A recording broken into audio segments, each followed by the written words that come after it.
Suha Chubuktuolu, a member of the advisory board at Koç University Maritime Forum. He joins us now from Istanbul. Great to have you on the programme. Welcome to you. Suha, explain, if you will, the US's role here. On the one hand, it lifts the arms embargo under the Greek Cypriot administration.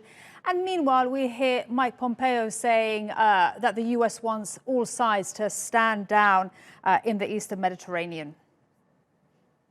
Yeah, U.S. has partially lifted the embargo on sale of arms to the Southern Greek Cypriot administration, specifically for non-lethal military goods and defense services, and only for a year. So this is like a trial year. And the side effect, of course, is that the Greek Cypriot side would find spirit in that. And this is Turkey's warning that they would make an uncalculated move. They would be emboldened to take an even tougher position against Turkey. Now, the intended effect of this move by Washington is, I think, by and large, to limit Russia's influence in the region, specifically on Cyprus. Because remember that Russian Navy used to make frequent port calls and engage in the Russian banks and businessmen allegedly engaged in money laundering activities in the Greek part, which, by the way, is an EU member state, as we shall say while passing.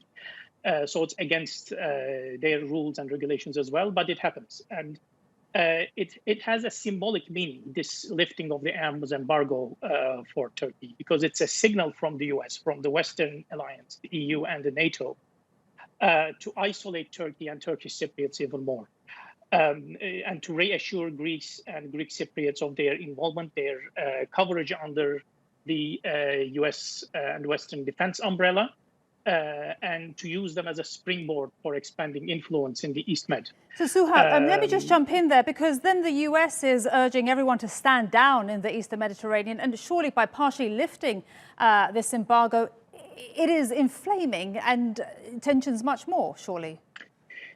Yes, I mean, it's as a diplomatic rhetoric, it's asking everyone, quote unquote, to stand down. But remember that with the recently signed, the so-called maritime delimitation agreement between Egypt and Greece, Greece has gained a moral edge, sort of, in counterweight to what Turkey had signed with Libya last year. So they are trying to give a sort of a positive boost to resupply the Greek side in their preparation for an eventual negotiation with Turkey. Of course, I mean, the US official rhetoric is to call everyone to stand down. Where are those negotiations? Turkey has been calling for dialogue. Where is it?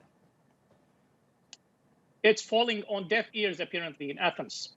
And Turkey has unconditionally called for a meeting round the table of all the littoral states in the region, in the East Med, and no response has come so far, no positive response, acceptance of it.